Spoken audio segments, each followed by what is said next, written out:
If I take an L, then that's one too many. If I take 2 L's, then that's more than plenty. If I take a third, shit might get absurd. Don't get on my nerves, boy, fuck what you heard. What's going on, family?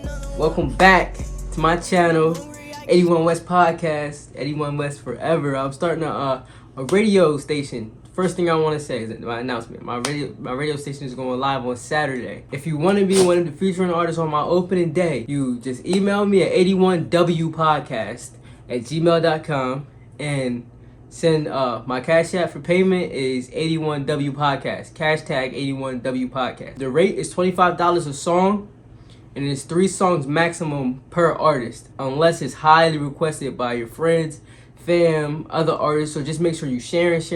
Make sure you letting everybody know you're gonna be an artist on 81 West Radio coming Saturday. Now that I've got it out the way, how y'all doing? Mental health check. How are we? So this story time is, I mentioned it and I had a couple people asking about it because it seemed like a really interesting story. This is the story about my freshman year when I went to Salem High School and all of my friends snitched on me. I'm talking about people I hang with every day. Talking about like dude that was damn near my brother, you know what I'm saying? Snitched, straight told on your boy. So if you know, you know. If you don't, you don't. From the time I was 14, I had like a rough childhood. My parents had split up. You know, everybody know. If you know me, you listen to my music, you know the situation with my dad or whatever. So I was basically like by myself, and so I didn't have any money. So I picked up a hustle. I wasn't obviously at 14, like I wasn't good at selling drugs. That just wasn't what I wanted to do. But I always like was real smart, and I love like technology and stuff. So I would actually like take phones and I would unlock them for people, or I used to like jailbreak iPhones at the time. If you know, you know. Niggas know that green poison, red snow. You know, you know. So we was jailbreaking. I was jailbreaking iPhones at the time, stealing phones, unlocking them for people, and selling them. And that's how I would make my money. I would basically steal phones, unlock them, and sell them. And same with laptops.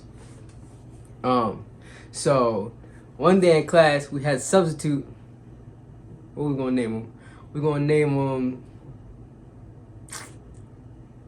Mr. iPhone.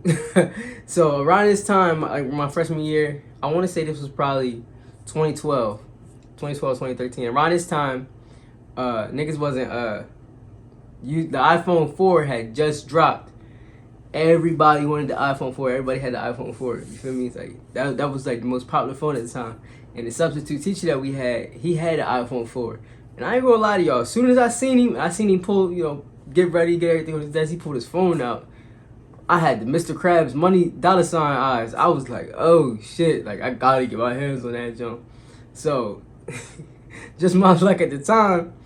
The substitute teacher, and mind you, the whole time, like whole class, I'm not gonna lie, I'm eyeing this man down. Like I'm scheming, coming up with a plan, like how I'm gonna grab this joint, like, you know what I'm saying, how I'm like trying to figure out how I'm gonna grab this phone. So this is like 45 minutes into class. No, this was like 35 minutes into class because it was almost over.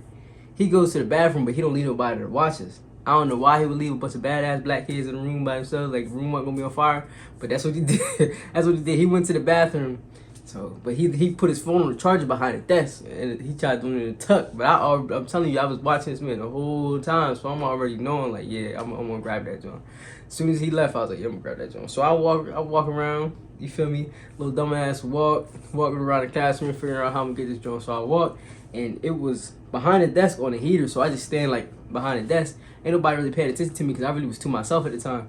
So everybody doing their own thing, So I look around, I wait a second, he ain't come, snatch that joint, turn it off. Now, by the time he got here, but I think by the time he got back, the bell had already rung, so we was gone. The end of the day come, I leave, and I go over to my boy house, where I was basically like staying every day, every night, like all the time I was with him.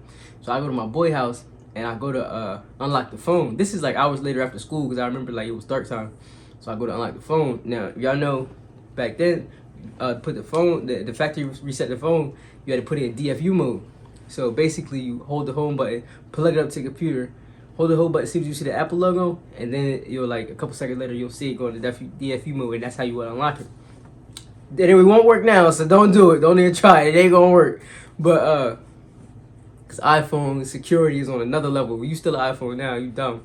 Ain't no way you even get in that joke. But so you feel me? So I unlock it. da da da. But the thing is, when I plugged it in, I hit the home button too late. So the phone turned on. As soon as the phone turned on, that bitch started going off. And right after it started going off, so I hurried up and panicked and turned the phone back off. Right after the phone went off though, like immediately after the phone went off, the cops was out there, and then we seen Mr. iPhone pull up, and they like knocking on every door, cause like at the time like it didn't give you like the exact location, but it gave you like a range of where the phone could be at. So the cop and the substitute teacher, we look out the blinds, they outside, they knocking on every door trying to figure out where the phone at. So they go to knock on our door where we at. My friend, he looking all scared. He like, can I help you? He opened the door like, can I help you? I'm like, oh man, this nigga about to get us caught. But they asked him if we seen like anybody with an iPhone, or is there an iPhone anywhere. Obviously they couldn't come in and check the house. We like, no, they go about their business, whatever. The next day in school, bro, like, you know how as soon as you walk into a room, like, you can feel the atmosphere change and shit. I went in there and like everybody was just looking at me and shit. Like, it felt like you know how in the movies when they be real dramatic about bullying in high school, and like you walk into the hallway and everybody and their moms just looking at you, like giving you that what the fuck you doing here type look. So I'm like, damn, like, you feel me? Like, the only person that know that I got this phone though is homeboy. So I'm like, can't nobody possibly know, because that's my boy. He wouldn't rat me out like that. I was wrong. So the next day go by, the atmosphere is still weird. The third day go by, I'm in class, in that same class that I took the phone from, and one of my cousins was like, you got a new phone? I'm like, nah, what's up? And he like, oh no, I was just wondering if you had a new phone. I'm like, okay, boom. Now I'm in lunch, and this dickhead, I ain't gonna put him out there, nigga, and this was his TM. If you know, you know. If you was in Salem High School, you feel me, you could probably figure that out. But I'm standing in the lunch line, and the nigga was like, yeah, I heard you was a plug for the phones. And I'm looking at this nigga like, what the fuck? Like, shut the fuck up. You feel me? Like, what are you talking about? I had the phone in my back pocket, and he pulled it out. He was like, look, woo, iPhone 4, you stole this? I'm like, yo, like, my jaw dropped. I wasn't even hungry no more. I left the cafeteria like, oh wow, niggas is tripping. After lunch, I go to my next period, and the principal the vice principal calls me down to the office, and he was like, first it's been all nice. How you doing? You know, how was your day? This and this. I'm like, cool. Like, you know what I'm saying? Why I'm here? And he was like, you got a new phone? I'm like, damn. I was like, nah, I only got this phone. This was like a little bullshit, like boost mode phone that I had. That was my actual phone or whatever. So I'm like, nah, I only got this one. And he was like, all right, can I check your bag? And he asked to check my bag as he was checking my bag. So I'm just looking at him. He pulls out the iPhone. Where you get this from? I was like, somebody sold it to me. I don't know where it came from. And he pops open the thing, with no SIM card in it. And he was like, where the SIM card at? I was like, it's not activated. Yeah, I told you I just bought it from somebody. He was like, all right, we're gonna cut to the chase. I know you stole this phone from Mr. I almost said his name. From Mr. iPhone. I know you stole this phone. Just like, you know what I'm saying? Like, come clean. Give me the phone back and apologize to him. I'm like, I didn't steal nothing. Like, that's my phone. That's genuinely my phone. I ain't steal nothing. And he was like, you know what? All right, I was gonna try to take it easy on you, but you think all these people, you do all this stuff to impress these people. You think these people are your friends and this and this. Nigga pulls out a list. This is how I found out.